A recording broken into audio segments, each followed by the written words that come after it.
All right, Chevre. Bruchim Abaim, so nice to have you. So nice to be part of this experience. Jay, I don't want to jump too far ahead. I do have some remarks I'd like to make before we jump in earnest. I presume people have looked at various readings and whatnot, like the past. But there's definitely something I want to say at the outset. So, and I also want to make sure we go around quickly so everybody can say hello, because we have some new folks who aren't necessarily new, but are new to this platform, and just want to make sure we know everybody's name. So, Jade, how does that sound? That's the right thing to do. Please go ahead. All right, then. Thank you, Doctor. Let's bless. Lasok b'divrei Torah. Baruch atah Adonai, Eloheinu melech haolam, asher kitshanu b'mitzvotav, v'tzivanu la'asok b'divrei Torah. Blessed are you, Adonai, sovereign over time and space, who makes us holy with commandments and commands us to study Torah. There's plenty of Torah in this conversation. And I'm so glad to see everybody here. And in fact, I'm so glad to see you. I think we should do a Shechianu to give thanks that you're all here. So, Baruch atah Adonai Eloheinu melech haolam, Shechianu v'kimanu v'higianu l'zman hazeh.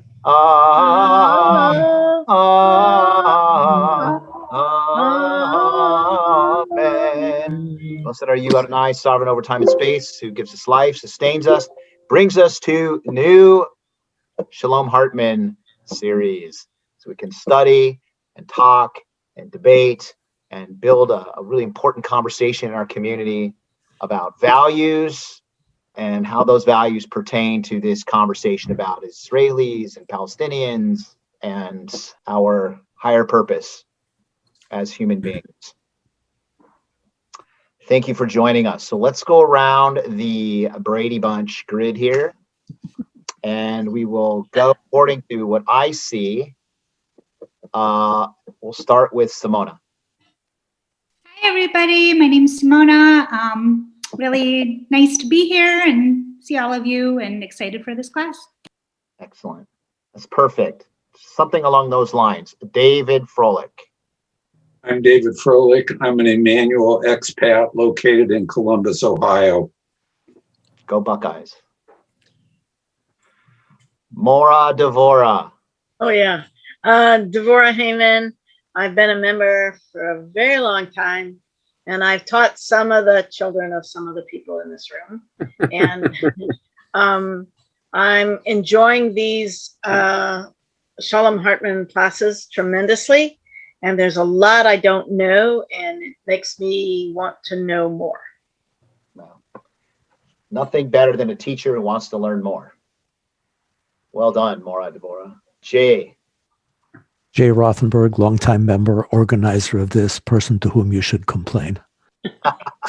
And thank praise. Thank you. Thank you. Yeah, listen, I'll tell you, Jay embodies. He's the epitome of supportive lay leader, and I must tell you, I love working with Jay.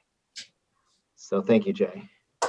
Luke Darenval, also a longtime member. Basically, just doing all sort of things around the temple for many years. So, jack of all trades. And I think my kids have been taught by Devora. Yeah. Luke, you're not telling us how you're like the domain king Yeah. of Emmanuel congregation. Yeah, I do all a lot the domains that we can snap up. Yeah, I do a lot of the special technology projects. So we got all the new domains for. Thank you. All the Emmanuel and new 5959. So 5959 Chicago and the 5959. Everything about our entrepreneurial goals and dreams, capture 5959. We have every last domain you can imagine. Right, that was my really tiny contribution to that effort. Amy Guth is really doing the vast majority of the work. So. Excellent. All right. Thank you, Luke. Good to see you as well. Kesslers. Hi, Mary Lou and Sam Kessler. I think we've been members off and on, mostly on since 1980.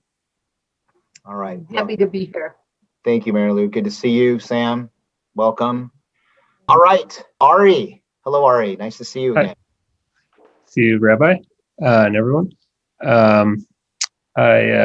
think I've done one of these and some midrash things, but I can relate to David in that this has been interesting in that I've been able to do Shabbat services with my old temple in South Dakota.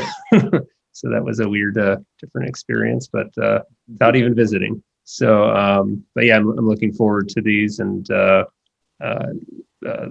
do the two before this, but yeah, I'm looking forward to this.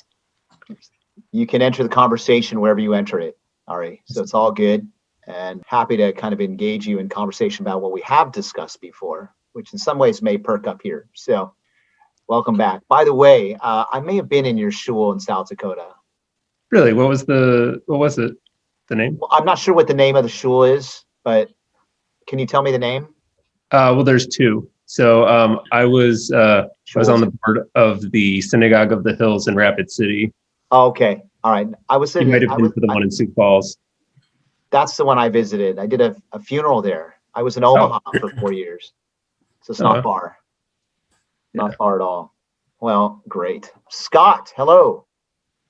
Hi, I'm glad to be back, and very happy to see new faces, and we'll get more and new opinions.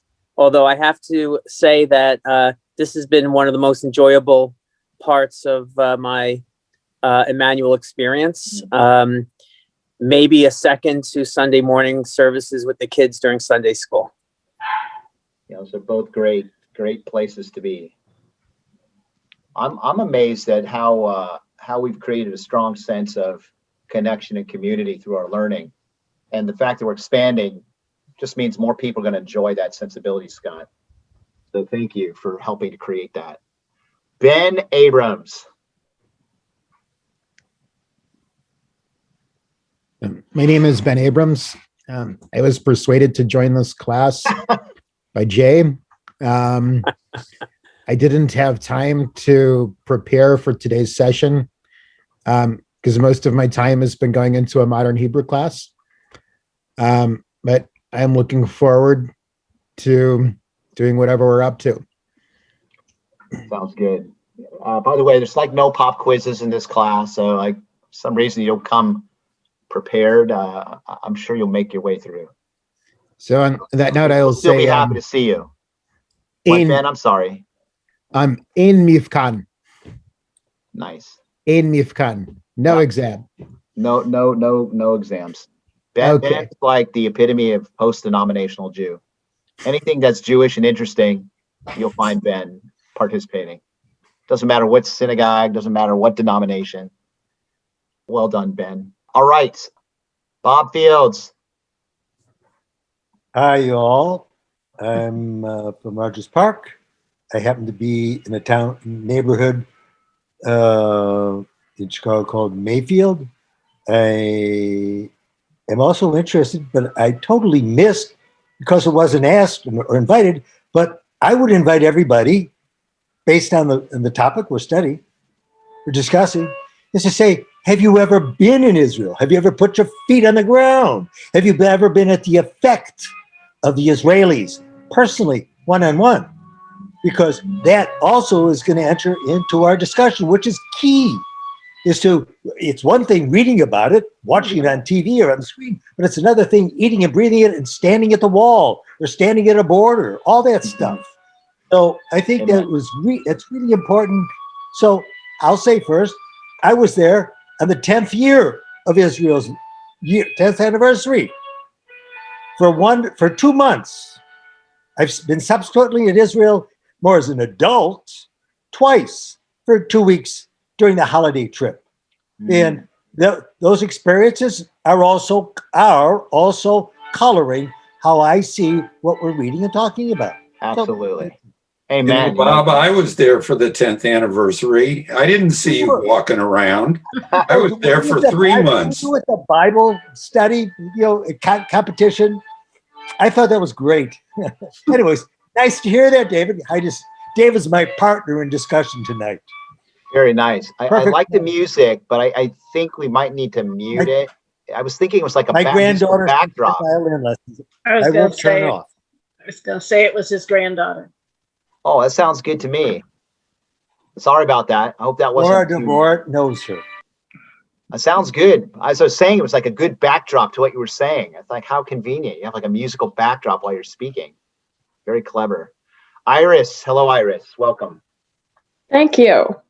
So I am also here in part because of the invitation of Jay Rothenberg, which I really appreciated, but in large part because this is a topic that sometimes consumes me. Mm-hmm. And I am a person who has been to Israel many times. I lived in Israel for a year from like October of 72 to September of 73, and came home to Yom Kippur services in Emmanuel to find out that there was a war. Subsequent to that, some of you know, I married an Israeli and was married to him for 29 years. So I am very connected to the country. I've been back numerous times. I think of this as just an incredible and sometimes insurmountable problem. So I'm very interested in what we're going to delve into and discuss. I grew up at Emmanuel. I was a member as an adult until my oldest son was 8, and we lived in Wilmette. And so we switched for a while to a suburban synagogue, for better or worse. So he would be closer to friends he and his brother would be closer to friends for Hebrew school and Sunday school. And I am now married to Ira. We are a matched set, and we rejoined Emmanuel 3 years ago. Yoo-hoo. So a blessing indeed. Fantastic. So glad to see you. I hope you've Thank you. enjoyed your hiatus. I have, and I kept up my background, but alas, I am back in dreary Chicago. I am no longer in Long Beach. It's kind of a weird day. Chilly. Yes. Yes. Well, chilly, welcome back. gray. Welcome back. I know it was warmer you. wherever you were before. It was. Adrian. I joined them. I'm a member since 1985, and I've been to Israel about 5 times, and I was on the kibbutz the first time. And while I was on the kibbutz, it was just, it was in 1973, so they showed us where they used to have to hide before 1967 because the enemy would be throwing rockets and dangerous things into the bunker, into the kibbutz, and the children would have to go for safety into the bunkers. And I was so impressed. And so with new borders, and I find the whole thing very traumatizing, actually. I worry about it. And so I'm very confused and very concerned about the two-state solution, and very upset about the lack of progress. Yes, understood. And I started with Hartman on GM. I took a couple of courses there, and then we decided to have it at Emmanuel. Yes. Yes, it's been good to do it. Well, welcome once again to everybody. And I am so pleased to see you. Pleased to enter into our third conversation. Thanks to Shalom Hartman. I am delighted that we've been able to act on the will of our community. It was apparent to us some years ago when we did a benchmarking study through the Union of Reform Judaism that we enhance our Israel programming. And so that's taken form in a number of different ways. We've traveled twice to Israel in the last 3 years or so, 4 years maybe, I guess, at this point. And by the way, I'm hearing lots of conversation about going back, especially as we anticipate perhaps a newly rediscovered freedom to travel. I mean, I know it's not necessarily around the corner, but hopefully in the near future, our community can get back to Israel and have that firsthand experience that Bob and David were talking about, and some of you have experienced, and I've been blessed to experience with you. So that's one way that we've made tremendous progress vis-a-vis that goal. But as important, and certainly more local, even though we're online, and online experience has really opened up the doors to greater engagement as it pertains to Israel. Shalom Hartman has been a really important asset for us, providing us really meaningful, well-curated materials that we as a learning community have studied and prepared and shared and taught. We are a community of teachers as much as we are a community of learners. And I'm so pleased that our circle has expanded. It means a lot to us, because if we're doing something that's fulfilling our goals, if we're doing something that's pushing our mission forward, if we're doing something that inspires us, particularly around such an important value like Israel, then I think especially Scott will agree with me, maybe others. Why shouldn't more people enjoy it then and get something out of it? And so that seems to be the case here as we've expanded our circle. So I'm most pleased. So before we get into the materials, and Jay, at some point I'm going to need to pause and run and get my notebook, which I must have left somewhere because it's not here with me. I do want to offer some thoughts about how we can conduct ourselves as a learning and teaching community. And I take my cue from Rabbi Hartman about 4 particular thoughts. And I want to share those thoughts with you. We can open it up to a little bit of discussion. I want to make sure that we get to whatever materials people have prepared to teach about. And I will do my best to comment on the insights that are brought to bear and maybe add a few of my own.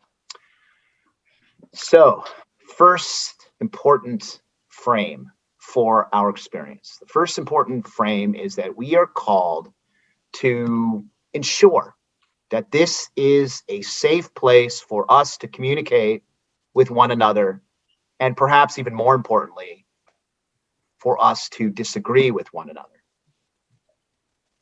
And our main goal here is to build a community conversation. In our case, really is to continue a community conversation that provides us the opportunity to echo the various ways in which we can think of Israel as a value, and the various ways we can dive in particular into the conversation about the Palestinians and Israelis and how they coexist, how they get along, how they don't get along. It is important for us to know that our goal is not to create an echo chamber, but to create various resonances, various echoes, so that our communal conversation has whatever diversity is reflected. Now, of course, I'm assuming that there's diversity of opinion. You will indicate whether that's true or not.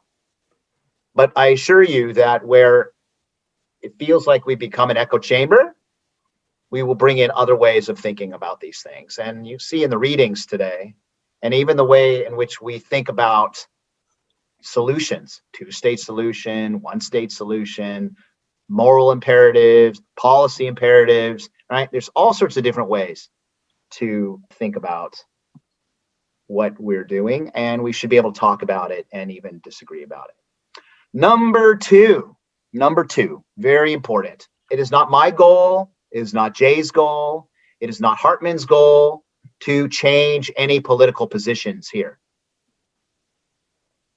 It's not even about establishing a particular political position. What I am interested in doing is helping you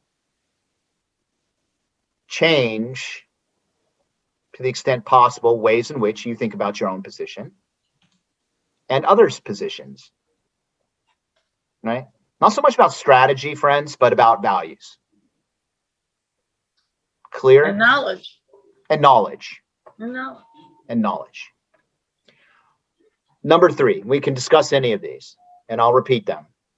Newsflash, no particular conversation that we have in our circle of learners and teachers and friends is going to truly shape the practical outcome of the Israeli-Palestinian conflict. Shall I repeat that? No. Nope. I'm being cheeky, but what I'm asking for is a little bit of perspective and humility. Anava, as we call it. Our job is not to change the reality on the ground in Israel. Our job is to create a legitimate, diverse, safe community conversation. That's it. Now, of course, we've been building that conversation. Some of you know this implicitly, and you've practiced it beautifully. Those of you entering into our conversation, I hope that you will see that I am right about this process, that we have been creating a meaningful and diversified conversation. And all the more so am I proud that we're expanding the circle. We're expanding the circle because I want more people to be part of that conversation. It's inspiring, it's invigorating, and it's making an impact locally. Helps us dive into uncertainty and ambiguity and complexity. And our goal is to talk, but not vote, right? Unless you want to become a citizen in Israel, then you can vote. All right, number 4. Very important. Spoken right from the wisdom of Rabbi Hartman. Telling people what we think is different than telling people what to do. Rabbi Hartman ensures us that Israel's democracy will do a fine job at telling what Israel to do. And that's not something we need to worry about per se in our conversation, although we may be bothered by some of the decisions that are made. It is okay for us to talk about that and what bothers us, because talking ultimately is about creating space to confer or disagree. And so that is our job, is to build that space. And I think that will be plenty of hard work. Thoughts, comments, questions, rebuttals? Do you agree? Do you think I'm out of my mind? What do you think? I just have a question. Yes. In that I support Artsakh and Iraq.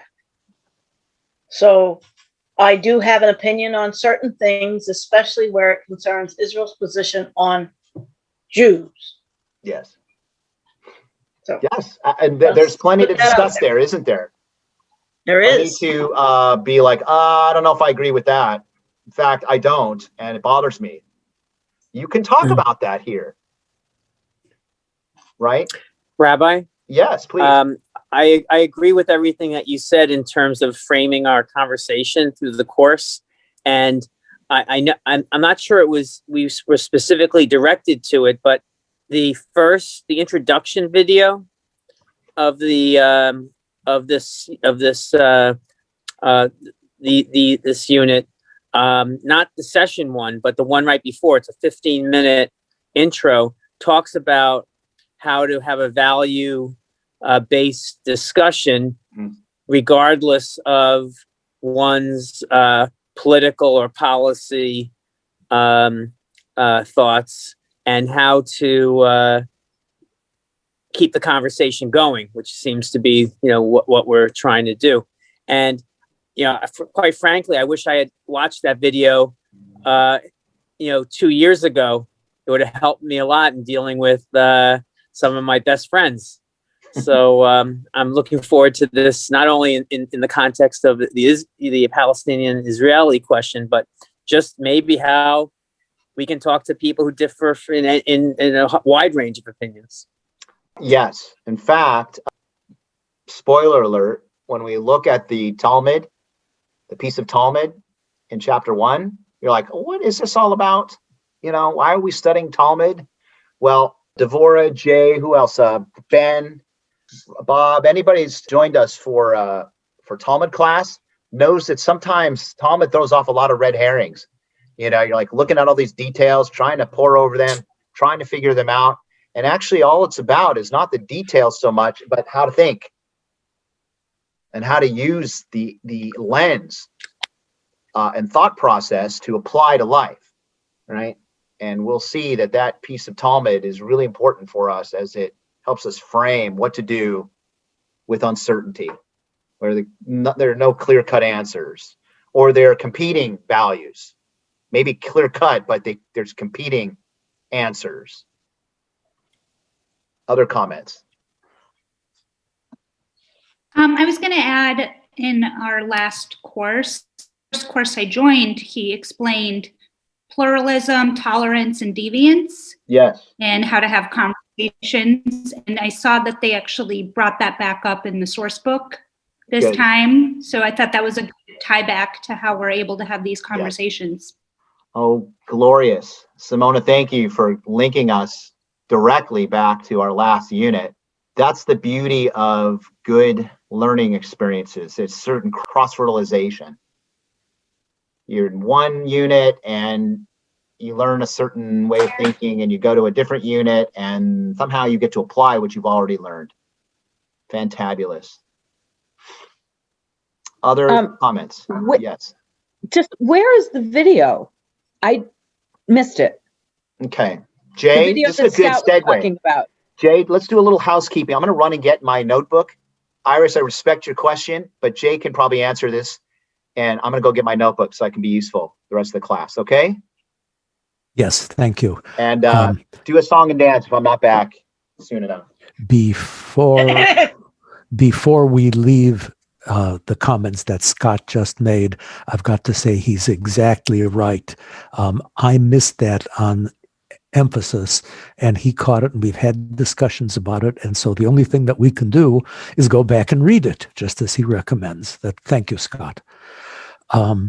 Secondly, the content, as you can tell, Iris, is a little bit rearranged and a little difficult. The whole source book, that was easy to put in as an attachment. The background readings are no longer retyped from the original sources. They just photocopied the pages of the journals that they were in. And so that's good for authenticity, but bad for length. Now, you asked about the videos.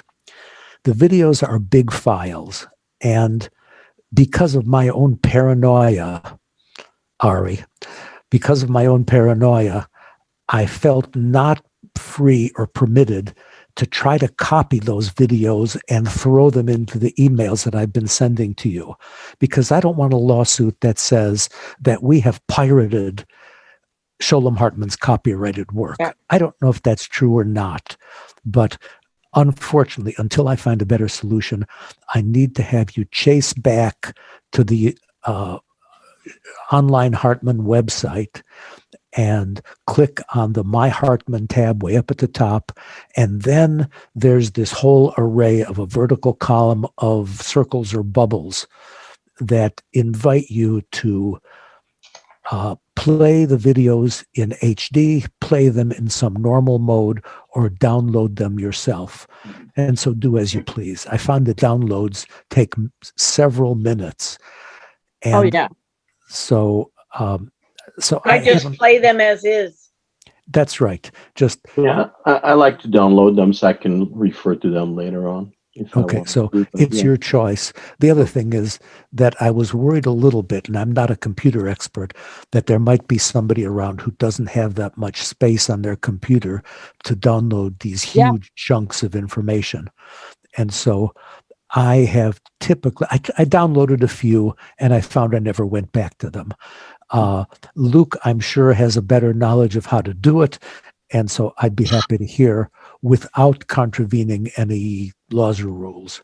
Just in your email, you can just include a link to the video for the week, or the videos. I think there are a couple of videos in the week. So If I can, I will. If I can, I will do that. you just right click on the link on that page you're talking about. I have it open actually, so I don't think I can share it. But Okay. anyway, so If you right click on it and then you paste the link into your email. That should work. Okay. We can test it out if you want. I will try to learn that. Okay. Lastly, in terms of housekeeping, I did not send an assignment to most of the new members because I feel obligated to send our instructions, our assignments out a whole week ahead of time because this is a lot of material to read. And so until we catch up and until it becomes obvious which people like to talk about, please feel free to speak up to the group about anything that you know or do. I got very interested in hearing that Iris has had a lot of time exposed to Israel and Israelis, and personal experiences like the one Simona has had from leaving a tightly controlled Soviet environment, or Iris, your experiences. Those are valuable. So if you know something, speak up, please. The other thing is, since we're a big group now, please use your mute button considerately. If you have a quiet environment, don't bother to mute. If you have other living things in your environment, use your judgment, please. Children, spouses, partners, animals, other people's devices, telephones. Please use your common sense. And the last thing is, please watch the clock. We are really trying to get through of most things, and your comments are appreciated if right to the point and brief. Speak up, stand up, be done. Questions before we turn back to Rabbi and get to our agenda? Rabbi. Jay, you make it so logical and clean and clear. Kol hakavod to you, and thank you. So listen, I am at your disposal, class. I kind of follow you, especially those who present, right? Because then I get a sense of what some of you have learned about the experience. I can try and comment based on my understandings of what I've experienced, background readings, other ideas, opinions, reflections, and so forth. So my remarks, if you will, are usually done to set the table. I'm not going to do a ton of lecturing unless sort of asked for. But I think we're better off when we share and collaborate and teach. So, Jay, who is ready to? All right, we have our agenda, which is on the first page of Unit 1. And let's have Devorah tell us about the Hebrew readings, Torah and Talmud. Well, for the most part, it's basically talking about taking care of people. The two verses in Deuteronomy talk about if there is a needy person among you, one of your kinsmen, or any of your settlements in the land the Lord your God has given you, do not harden your heart and help them out. Rather, you must open your hand and lend them sufficient for whatever he needs. Now, the Talmud goes on a little bit more, talking about sufficient to what you need, and you are commanded to maintain him, but not necessarily to help him acquire wealth. And they talk about whether or not, if he's used to a rather opulent fat repast, fine, you can do that. It even talked about Rabbi, hold on a second, Hillel the elder was bought for a certain poor man who was of a good family a horse to ride upon and a slave to run before him. On one occasion, he could not find a slave to run before him, so he himself ran before him for 3 miles. Honest to God, I have no idea why they would do that. It doesn't really explain it, but I thought, okay. But they're talking about helping people maintain a certain standard of living. So you make sure people are fed, people are clothed, people are housed. And in this country, we're failing to do that. And a lot of people are failing to do that. But it basically talks that that's an obligation upon all Jews. So that's it in 3 minutes as opposed to 2 pages. Jay, I want to do something before we go too far. And that is I want to share my screen. Okay. That could be helpful here. First things first, I want to just go over this with you.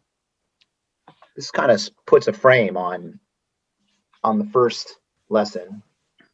And, our goal here is to explore the range of attitudes pertaining to the Israeli-Palestinian conflict and its hopeful resolution. Attitudes throughout the world, not just in the Middle East. And the emphasis here is the diversity of values, moral claims. In other words, there's a spectrum, a gradient. Right. And our goal here is to try and figure out how to live on the gradient, on the spectrum. How do we understand different positions, different values? How do we challenge? How do we disagree? How do we look at our own underlying assumptions and positions as well as the positions of others? So, you'll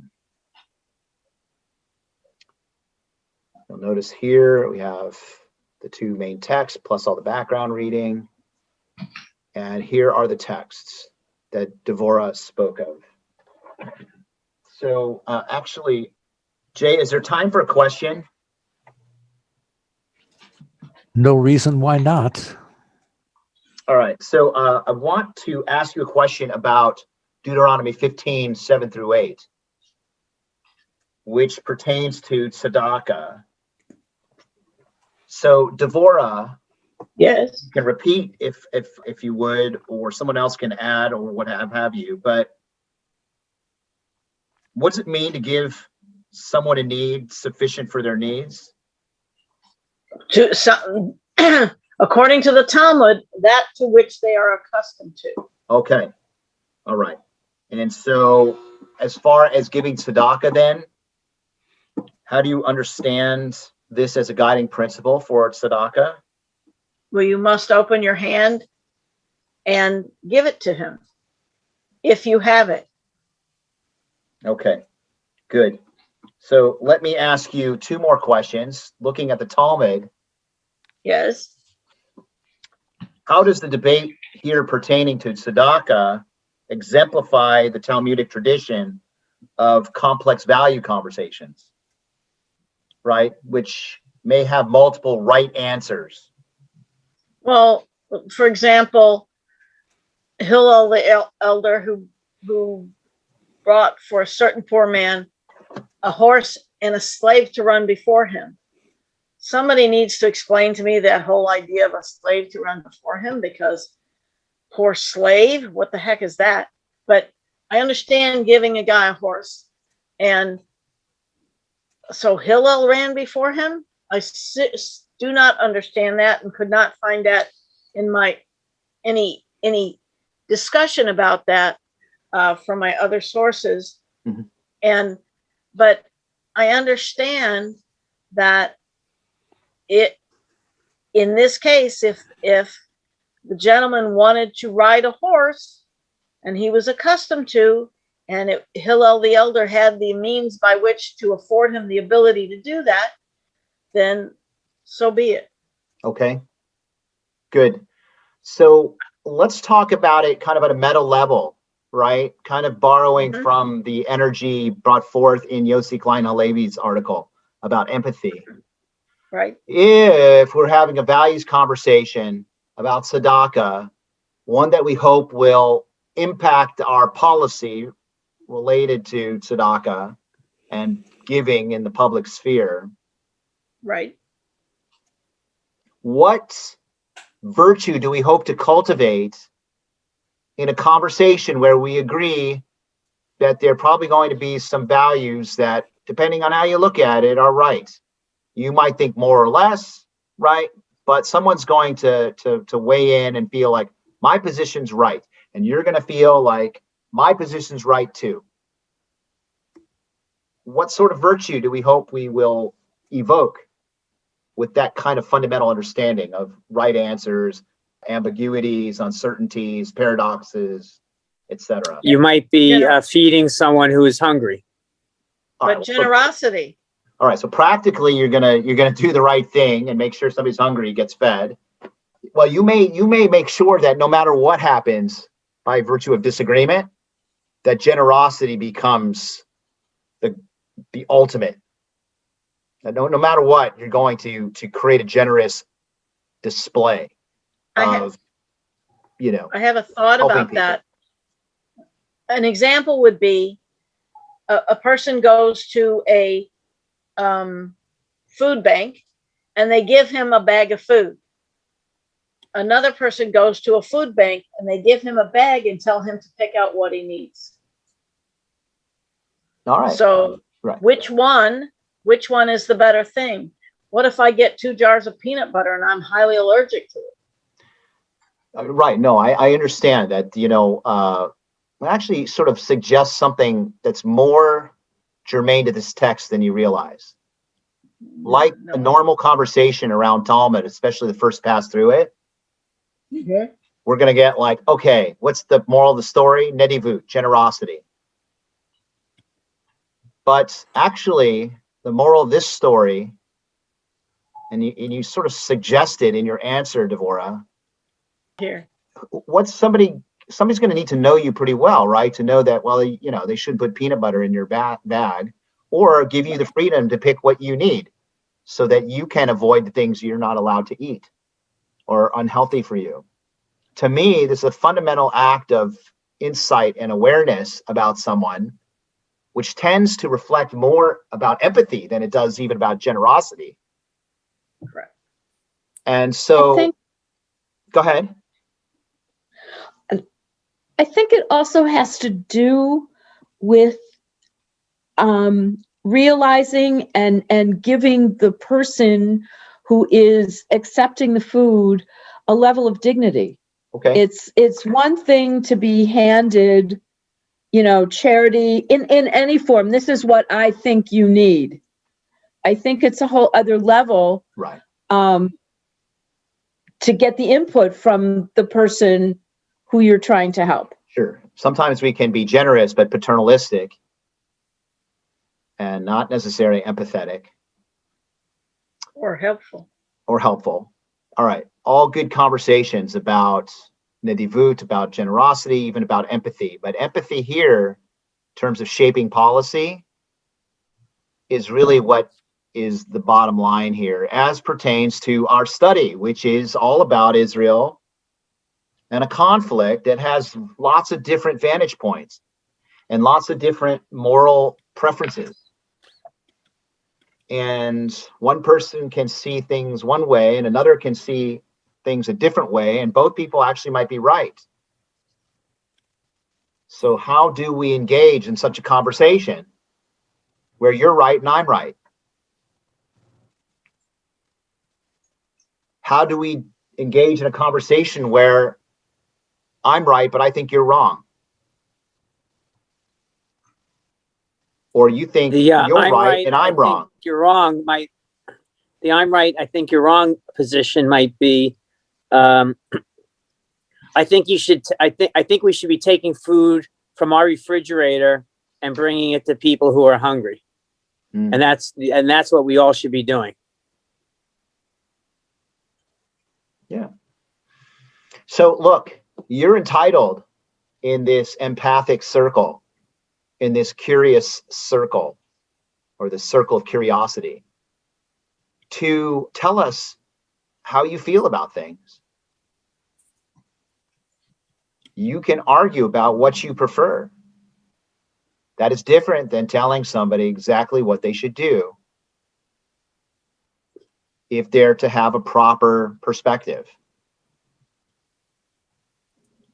So we are building a community of trust and empathy and critical understanding and invitation We're trying to create a culture of curiosity so that we can engage in conversation that doesn't always have one clear answer. May rarely have one clear answer. May have several clear answers which are at opposition. May represent a true values conflict. So actually, that's why this piece of Talmud from Ketubot is here, is to just help us shape our debate. Jay, I think we should move on. All right. Next up thank you for that hearty opportunity. I know it may have gone a little bit longer, but let's see what we can do to catch up. Okay. Rabbi, could you show us that title page? Just move up on that has the agenda of all the readings. That way we'll be, there it is. That way we'll be able to see our way through to the end. Number one, the Amir article was originally assigned to Rich Cohen, but David has kindly agreed to say some words about it. Okay, here we go. Before I say anything about this article, I'd like to just make a general comment. I think the gist of these materials remains accurate, although these accounts are somewhat dated. Benjamin Netanyahu remains unable to achieve enough of a majority vote among his followers and parties to form a stable government. The Trump era definitely had an effect on some of the positions in these readings, certainly hardening some of them. Israel's relations with its neighbors have dramatically changed through the Abraham Accords. The Palestinians have had to accept the fact that their Arab backers have shifted their policies to account for the new realities of the Middle East, particularly Iran, and that the concern for Palestinian statehood has dropped considerably in their agenda.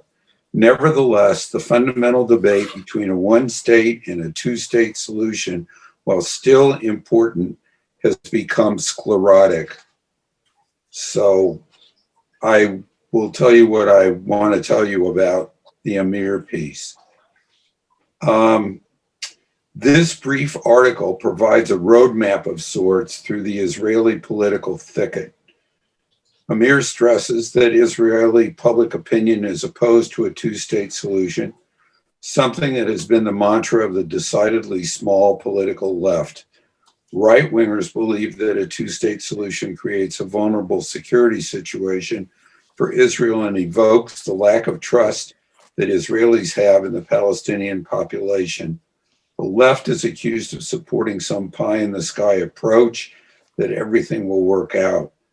Meanwhile, the facts on the ground continue to give Israel more and more territory and dominance. While the left proposes an idealistic solution, the right has no solution at all. Thus, by deduction, the solution is one state that promotes equality and rights for everyone. Nevertheless, in big capitals, the Palestinian aspiration for a state will not disappear. The issue becomes how best to govern in an entrenched conflict situation.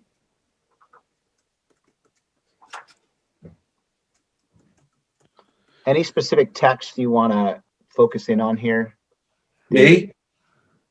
Not really. And I think this is good right here. Let's see, where did I have it here? Right here. The Zionist left has no good answer beyond its belief that things will eventually work out, right? This is what will, who's to say that once they make an accord, there won't be missiles flying in a month later? Hopes and prayers. Hopes and prayers, right? But that's thoughts and prayers. Thank you, yeah. I have a question that is the burning question that I have about a one-state solution. And first of all, I have to say that I read this article and I was really surprised to read that the majority of the Israeli population does not favor a two-state solution. I was ignorant of that fact. I thought that really it was very evenly split, or maybe even a little leaning towards a two-state solution. if there is a one-state solution, how does Israel remain both Jewish and democratic?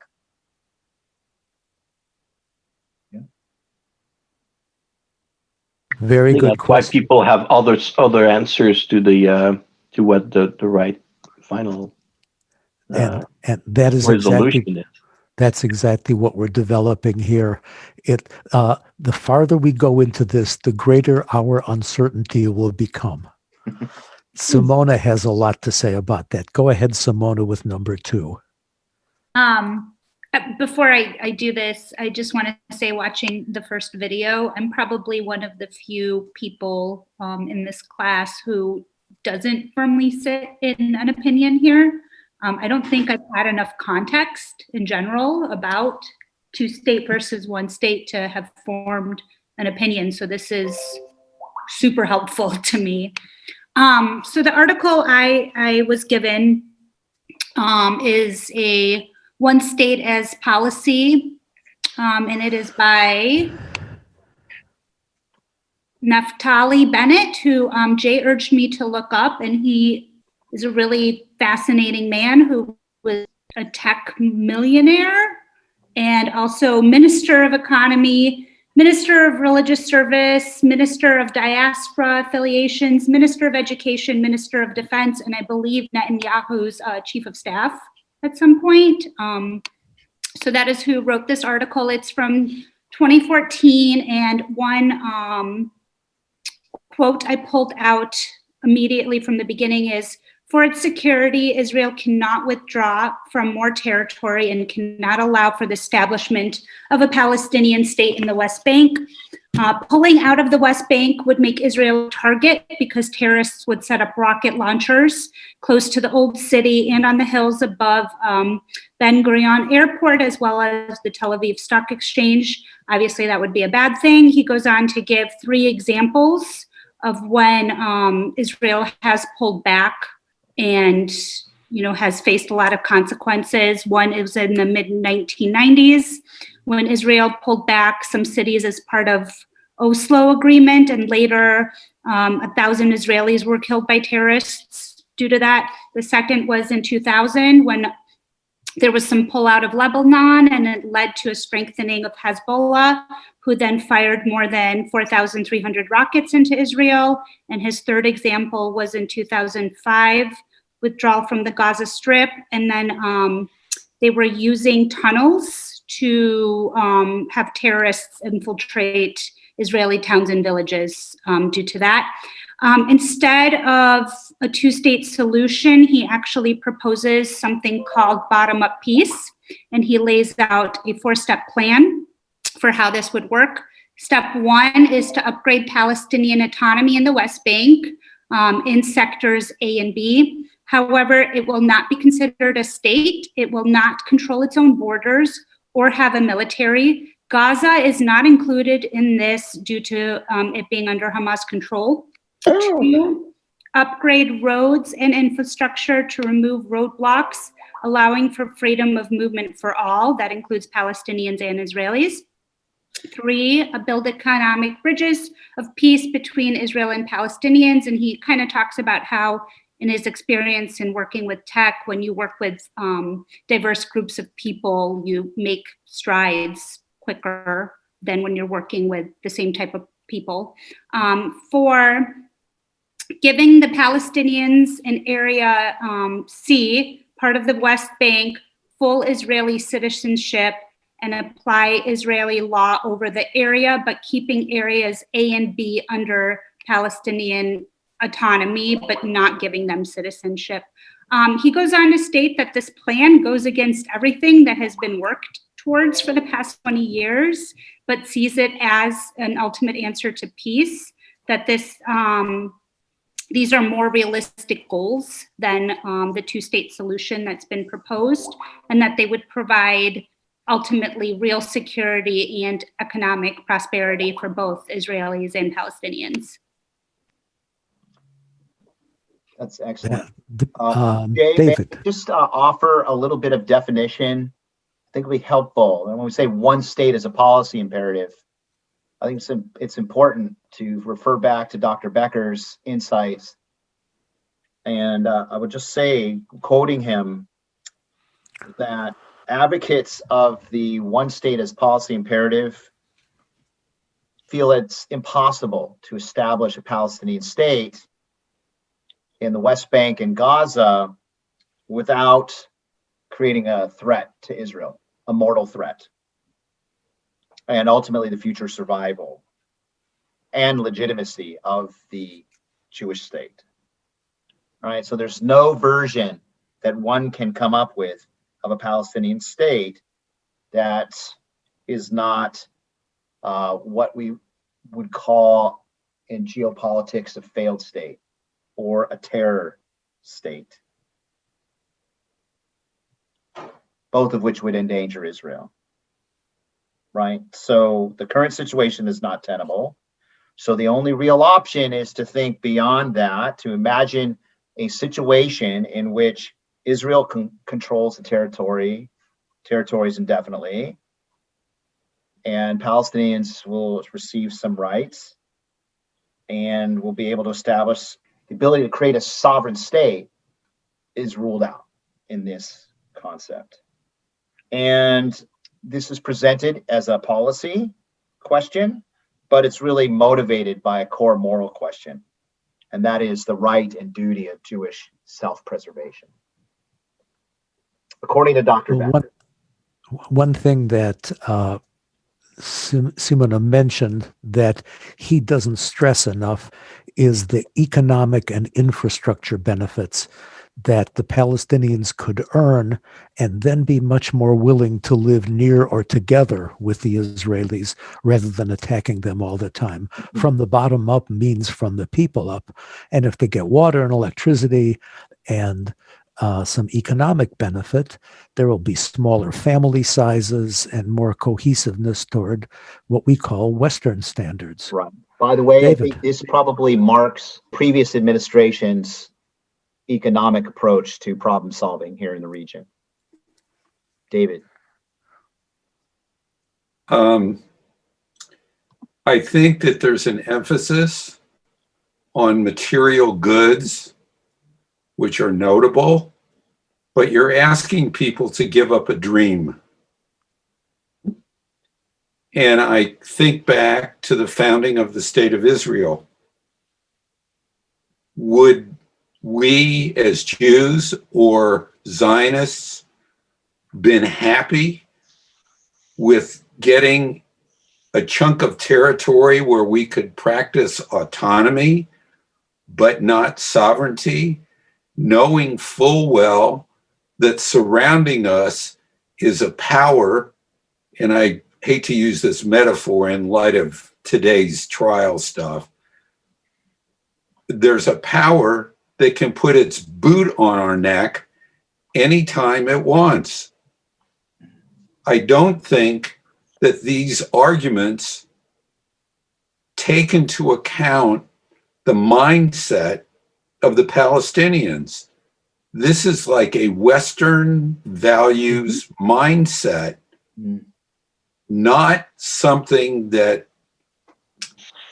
lets me know that you've actually tried to walk in the other person's shoes. Right. I think that is the pushback here. This is a powerful sense of pushback.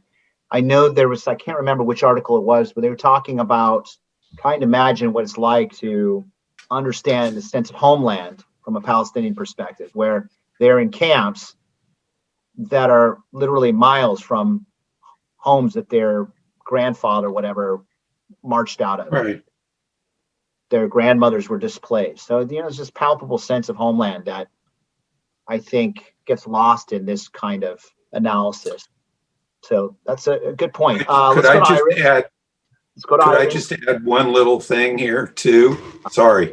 Briefly, because we want to hear. We are talking about the third generation of Israelis that have lived with an occupation. Yeah.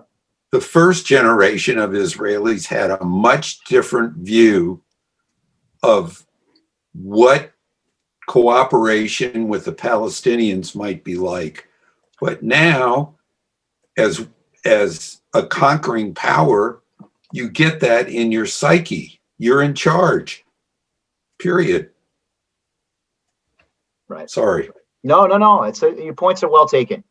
Thank you. I had a question of Oh, something. wait, Iris first. Thank you. Sorry, Simona. Iris first. Thank you. I used the little blue hand so the rabbi would know that I had my hand up. I just wanted to say that when I first read the Talmud piece, I had not a clue what it had to do with this. And then we had the discussion with Devorah, and now this particular article is bringing it together for me, because it's like we're not, or Naphtali is not asking them what do they want. Are they interested in a Western way of life, which I think is one of the problems the United States had when we invaded Iraq, and why I'm not sure we succeeded at all. So it's like we need to meet the Palestinians where they are and find out what they want. So that's all I wanted to say. Amen. Bob Fields. Simona? Oh, wait, Simona first. Then Bob. Thanks. When he talked about the withdrawal from the Gaza Strip, he talked about greenhouses that the Jewish residents left, and how instead of these greenhouses being used, that's what the tunnels were dug under. And, I always wonder, like, the Palestinians don't have the resources the Israelis have. So if we do create a two-state solution, are they just cut, like, how are they going to get infrastructure and water and electricity? And, is it actually a benefit to them for it to be a two-state solution and for them not to have access to Israeli resources?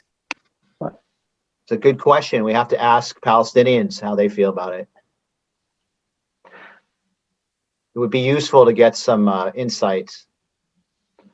Right. And go ahead. Wait. No, I think part of the number of the deals that were on the table at some points were that if the Palestinians would sign up to a peace agreement and get their own state, there were also all sorts of other actors who would help fund their developments, whether it would be other Arab countries or European Union and the like to develop some of that infrastructure that is lacking.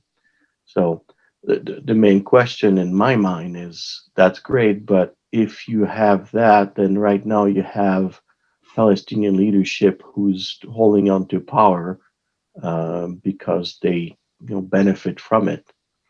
Right? So will they want to have something where they could potentially be displaced or have elections that are forced upon them? And if the people won't get anything right now, you've seen what happened in the Gaza Strip. So you have the Islamic group in charge. So that could happen in the West Bank as well.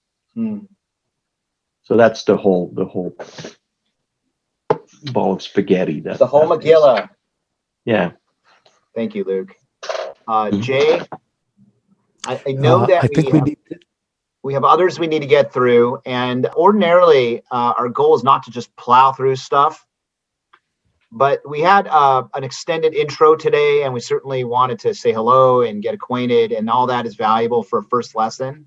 So like many of the first lessons, there's going to be a bit of a cramped feeling and maybe a race to the finish. We don't intend to run every class as a race to the finish. So I just want to make sure everybody has a chance to share whatever they prepared, because we want to reward you for all the good work you've done by listening to you and learning from you. All right. As you notice, we did not assign that rather ill-assembled set of articles from the Havruta Journal of Jewish Conversation. So let's skip over to the Yossi Klein Halevi piece, which Scott has prepared. By the way, Jay, sorry, Scott, in a sense, we've lived out in our own introduction and our own conversation thus far. we're trying to have a civil conversation. Some ways it's critical. Some ways it's about building empathy. I think that kind of gets to the crux of it. Go ahead, Scott. Thank you.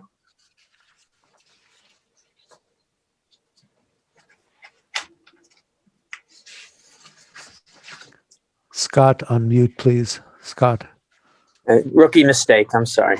Yeah. So this piece started out going back to 1950 when there was kind of a scramble to counter Abba Eban suggesting that American Jews should emigrate to Israel. And it was important at the time to American Jews that they would not be accused of having dual loyalties. And so Ben-Gurion addressed the whatever, I guess it was the American Jewish Congress or whatever, and basically said that yes, we still want American Jews to come here either temporarily or permanently. We need you, but was very clear to say that Israel speaks only for its own citizens, and American Jews have no political allegiance to Israel. And I think post-World War II, that was probably a very important piece to make American Jews at least feel safe without being criticized of being dual loyalties. So then the piece sort of jumps forward, and it's a 10-year-old article, but I think it's still very relevant. In reviewing the different relationships that diaspora Jews have or can have with Israel. And it went from being either a support role or one that had meaningful engagement, which I wasn't exactly sure of the difference, but certainly the negative ones as just an appendage to Israel or simply crisis partners was something that was not healthy, at least in the long term. Being a crisis partner in the short term, of course, very important, but in the long term, not very sustainable. And it's resulted, he says, over time, in a depletion of connection between with the world Jewry community to Israel, and a more contemporary version of that relationship is necessary to bring diaspora Jews and Israeli Jews together. So the positive things that were cited here was birthright, which gives connection to Jews outside of Israel, but also that Israel should have an interest in strengthening the diaspora community as a mutual strengthening. And then this is something that I think was new in our discussion on this topic, was to negate using the word exile, not to use the words exile, but instead to use the term world Jewry to stress that there's an overall Jewish good that is the goal. And he says that dual loyalty, which was the fear back in 1950, is now being replaced with the fear of our Jewish identity, let's say as American Jews, being compromised by current Israeli policies. So even though this is a 10-year-old article, I think it's relevant to some Jews today in the United States and elsewhere. Not that Israel should guide their policies to what we think, but should at least consider them. And they use the word Kiddush Hashem to represent that aspect. The negative things that Israel is doing, and I guess still is, and we've talked about this, is either rejecting or ignoring liberal Jewish thought and practices, their relation to converts, to women, and these negative things weakens the Jewish identity that perhaps people outside of Israel might feel. And I want to read one paragraph from this because I think it really was one of the more important paragraphs. It was on page 37. The diaspora owes Israel what Israel owes the diaspora: unconditional commitment to its survival and well-being. diaspora Jews are partners in the ongoing creation of a Jewish state. Like Israelis, they disagree about what defines Israel's well-being. And so commitment to Israel cannot mean uncritical support. Critiquing the wisdom and ethics of Israel's policies isn't just the right of diaspora Jews, but their responsibility. Mm. And That also is recognizing vintage, that, Scott. yeah, Just a small interjection. You know, that is vintage Alevi. I mean, that is his life thesis right there. I mean, there's a few others he's got, but that one, I'll tell you, if you didn't tell me who wrote that, I'd say that sounds like Halevi to me. and he did say though that that diaspora Jews also have the responsibility, and I'll kind of quote here, of recognizing the agonizing complexity and uniqueness of Israel's dilemmas, and again, I think we heard this earlier in this session, that the big decisions belong to Israelis, and that they should not be amenable to external pressure. And he defined that both as political, where, let's say, American Jews lobby Congress to withhold aid or change the way it's administered, or financial pressures like boycotting Israel. And also to avoid, even though it's our responsibility to use criticism as part of our support, to avoid it as being the predominant expression. So the suggestions that he ended with was that diaspora Jews should expose themselves to contemporary Jewish culture and recognize that both Israel and the diaspora are important for Judaism to adapt to modernity. And then I'll quote again here. He said, to have a mature and mutually affirming conversation. Keep the discussions going, he said. And I don't think he said this, but in the video it said, we're not going to get to a solution in this course or in any discourse or any forum necessarily, but the actual talking about it keeps our community together. And if we stop talking about it, that's when we have to worry about our continued existence. Amen. That was awfully good, Scott. That was very good. Scott. The only thing I would add to it is that toward the end of his piece, he portrays Israel as a sort of a research and development lab for how it is to be Jewish in a society. Right. And then he goes ahead to say that world Jewry is a different sort of research and development lab that the whole world can benefit from. Right. He cites feminism, LGBTQ, and the various other things that we have the privilege of doing because we're not under fire all the time. Yeah. It's a mutual admiration society. And there's a lot that each party here can look to for inspiration, for identity development. There was a interesting. There was a mention of birthright and visiting Israel, and I thought there was an interesting contrast I didn't know about until I mentioned this class to my wife. Was that I went on birthright, and when I was there, the message that was communicated at the end was, "Don't move here, but this is a place where you should always feel is your home, that you can come back to when you want. If you choose to make Aliyah someday, great. But this is sort of like your refuge, sort of like maybe what you might think of your parents' house when you're, in your early 20s or something. Maybe I can bounce back there." When my wife went on the trip, she said, and this was several years after I went, was that the vibe from the Israelis was, or not vibe, the express message from the Israelis was basically, don't interfere, don't tell us how to do things, we're here, you're there.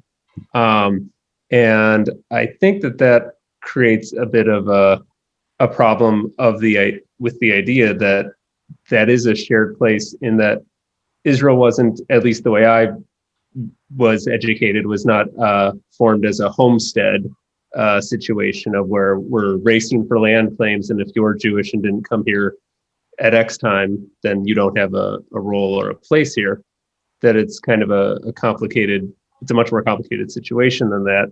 And to not, we don't need to have a place in deciding, roads and sewers, but things such as that he's talking about here, such as, wars and security, that isn't important for them to run because that's their safety and security. But at a broader scale, because that's what this is about, is the policy situations, and especially in terms of how to integrate with the Palestinian areas and with the Palestinian people.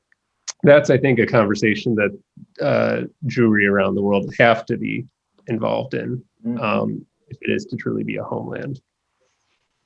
Amen. Nice. Simone, I was wondering, did we ever get back to you? About what? I don't know. I know you wanted to comment on something, and we had to move to, somebody else had their hand up, and Yeah, no, we did get back to her. okay, just curious. I am curious when Ari went on Birthright, because I had a totally different experience when I went. It was like, move here, please. So I think it depends also which organization is holding the birthright. I was going to say, I went on, I don't remember the name of her trip. I went on Israel Outdoors, and that was in 2010, I want to say. Like winter 2010. And on Israel Outdoors was a very secular trip. I remember when we had sort of an obligatory Chabad Sabbath, we were specifically told by the trip leader, listen, talk with them and leave it alone. And that's it. Basically to not get sucked in. But that was the express attitude. So it was a more secular viewpoint, I would say, on the Israel Outdoors trip. But that was from the people who were specifically living in Israel. So excellent. Very good. Moving right along. We are catching up pretty well, I think. Adrian, would you like to talk about the Share article? It was also written in 2014. And Gilead Share, he was a former peace negotiator and a prime minister's chief of staff. I don't know which prime minister. Head of Center for Applied Negotiations at Tel Aviv, and a co-chair of Blue-White Future Advocacy Group of Two-State Solution. And the summary of his article is very short. It just says, favors partition, borders are needed to disengage the two sides. And two sentences really, as I read, just really stood out. One, he said, all my ideas work if and only if Hamas recognizes Israel, renounces terror, and honors past agreements. So that seemed like a dream. And the last paragraph, when he ended his piece, he said, we are being dragged down to a choice between a Jewish-dominated apartheid state or a shared unitary Jewish-Palestinian state. This was not what the Jewish state's founders and visionaries intended.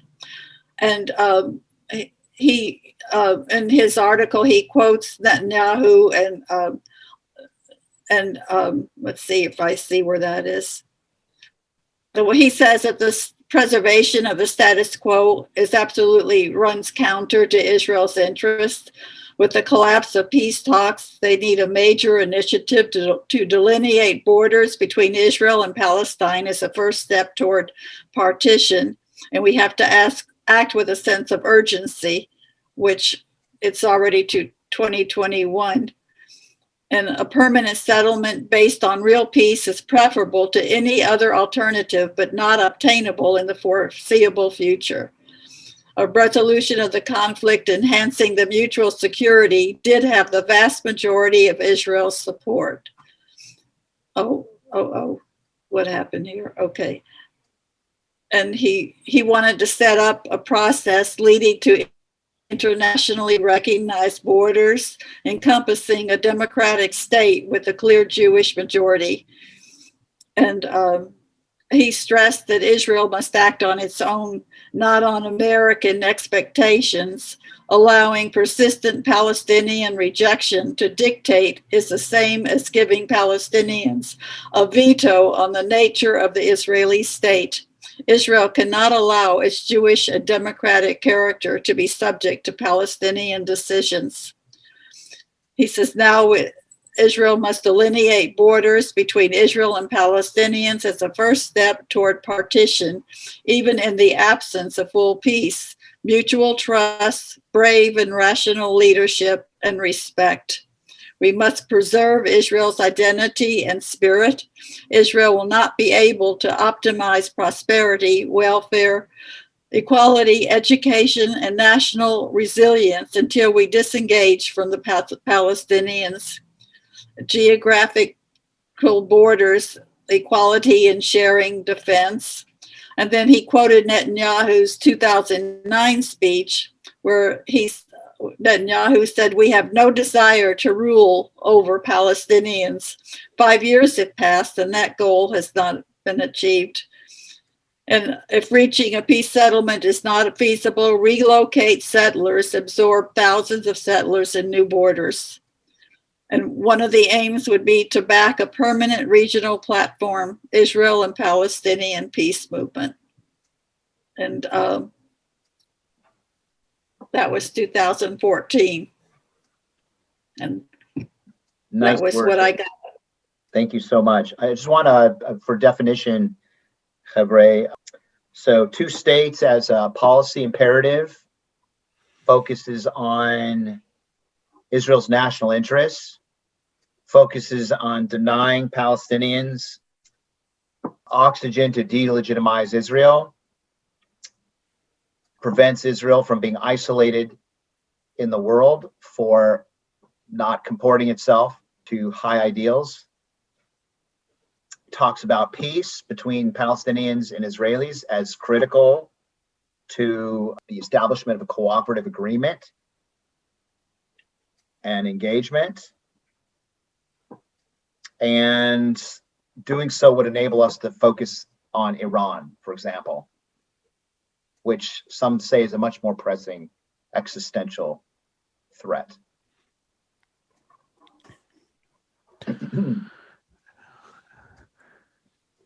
The other thing that no one seems to mention is that an occupying power has the obligation to take care of the peoples whose land it occupies, and that is coming at a very high cost to Israel. Think of the military displacements, the salaries we're paying people to just carry guns around, and all the delays at checkpoints and all the economic hours and wasted gas while people are sitting waiting to go through checkpoints.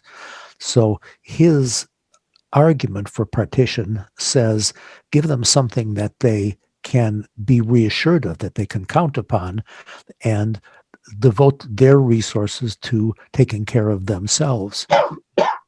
Sort of like growing up.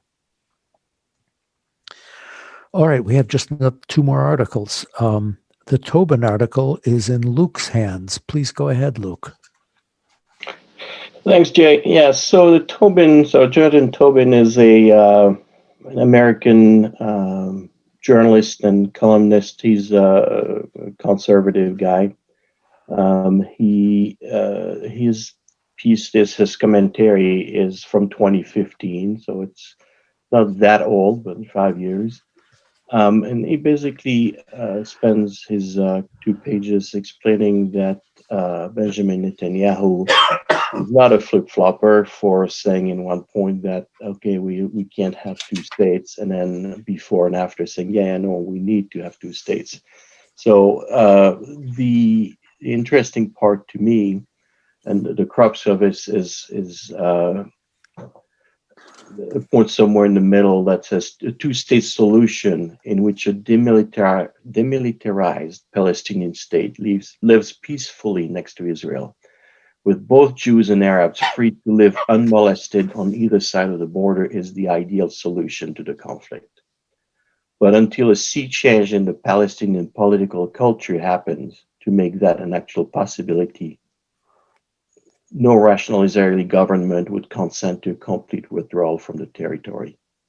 So his point is that in principle, yes, 2 states is good, but not now because, and there's a number of points about it because the fact that basically the Palestinians don't necessarily want this kind of solution, that both Arafat first and then Abbas now have basically shied away from saying, yeah, committing to that kind of solution.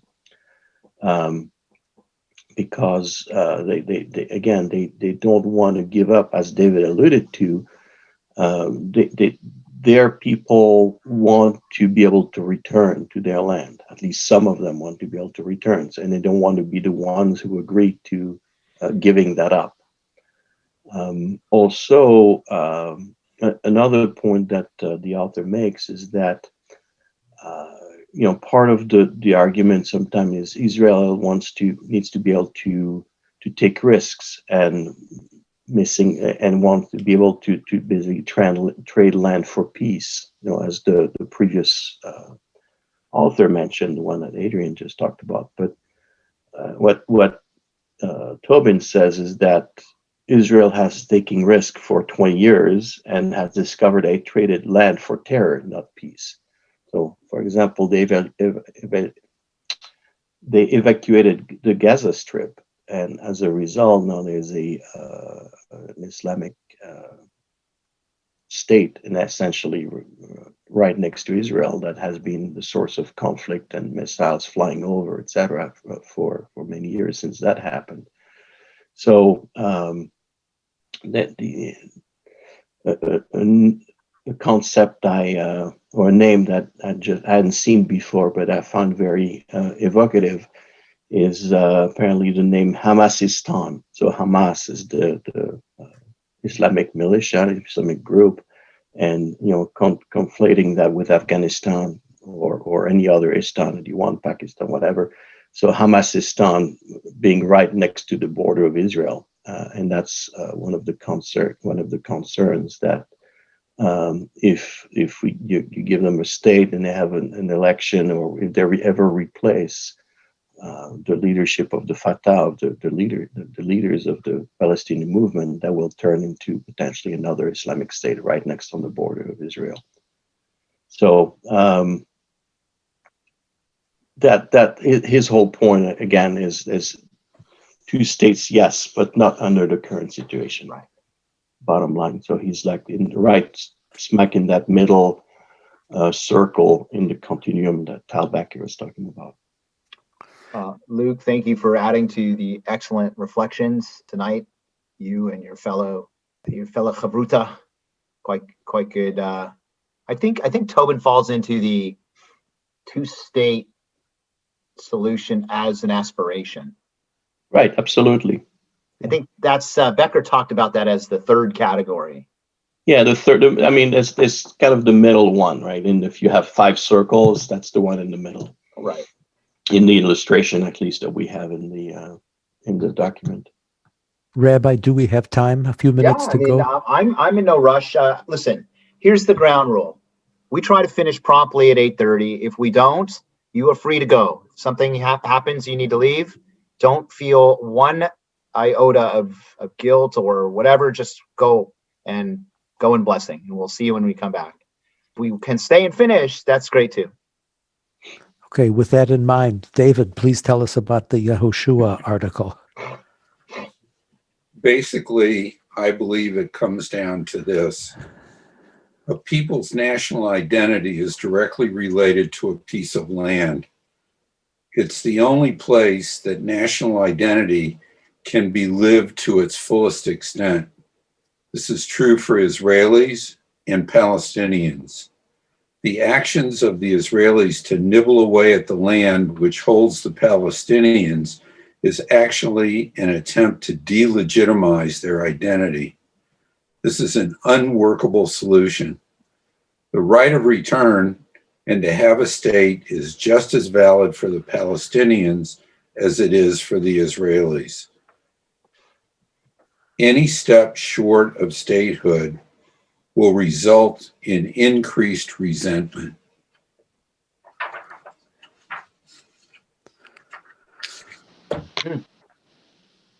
I agree on that. It's just a question of which land.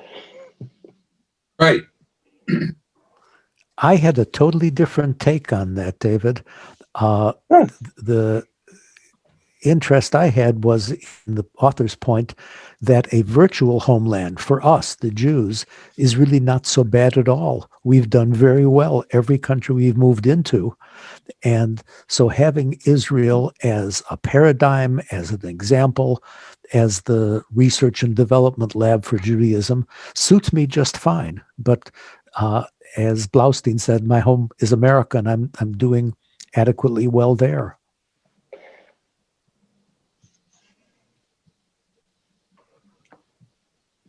As Ari said, what he was told, it's like, yeah, and this is where,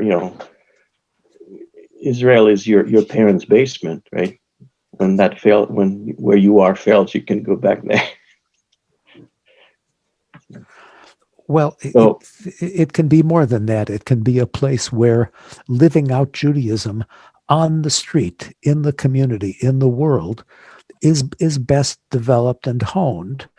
And Right. I'd love to learn about it. And I'd also wish that they would pick up some of our habits too. If I may add to the conversation, this article is 10 years old.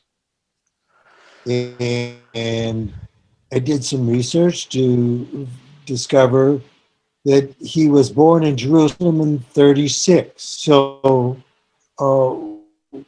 when this art was written, it was 10 years ago. He was 75. Today he is 85. And in those 10 years since this article was written, he's published, he's shifted his position.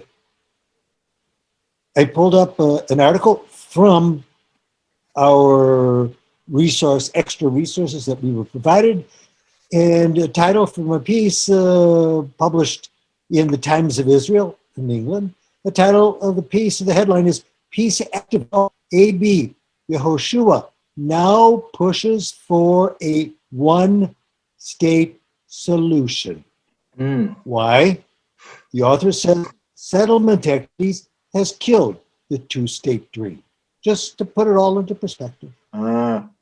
That's a good catch, Bob. In fact, it speaks to a really important approach to this particular class. I really appreciate the consistency across presenters in helping us understand like when an article was written. That's very useful. We're going to find that many of the articles are 10 years old or 5 years old or what have you. But there are other articles out there that if we can collect them and funnel them through Jay, we can even, Jay, create like a Google Classroom or a folder where we put all these articles, and you can go and expand your knowledge. If you want something that's more contemporary, you want to see if an author has evolved in the last 5 years or longer, depending on when the author wrote an article.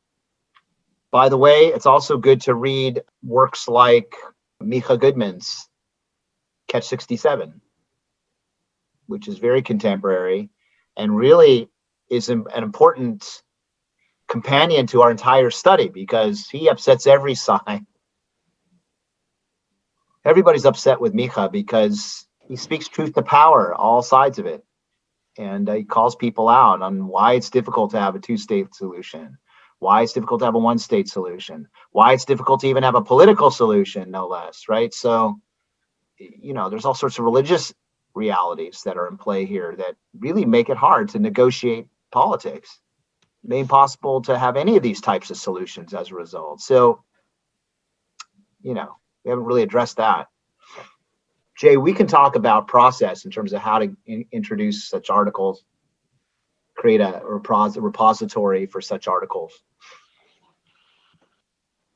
Several of the articles from tonight mentioned that the Palestinians have refused multiple peace offers. And here we are coming up on Palestinian elections. I wonder how important we think those will be. Will there be a sudden change in attitude? Will there be elections? Interesting. David, is your hand up? Yes.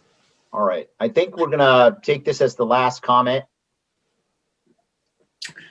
I just would like to say that one of the things that bothers me about the cases that are made on both sides is that people are speaking with a measure of certainty that I don't think that they can always support. You know, there's nothing in here, for example, when the article about, or in the part about Gaza, you know, the Israelis were basically forced to leave, and it was the United States that said, oh, let's have a democratic election in Gaza. We guarantee you that so-and-so is going to win, and it bombed on us. Mm-hmm. It didn't work that way. So then all of a sudden, because the people that were elected were not the ones that we want, it's illegitimate. I mean, I'm not a Hamas sympathizer, but again, it gets back to when you're hungry for your national identity to be lived fully, you're going to resort to whatever it is that you can get your hands on to try to achieve that. Yeah. The Zionists did that in the 1930s and the 1940s with the British. So multiple sides to this coin. Yes. Nice point. Thank you, everybody. Yeah, fantastic. Yeah, thank you. Kol hakavod, much respect, and thank you very much to everybody who presented so thoughtfully and intelligently and clearly. We learned a lot.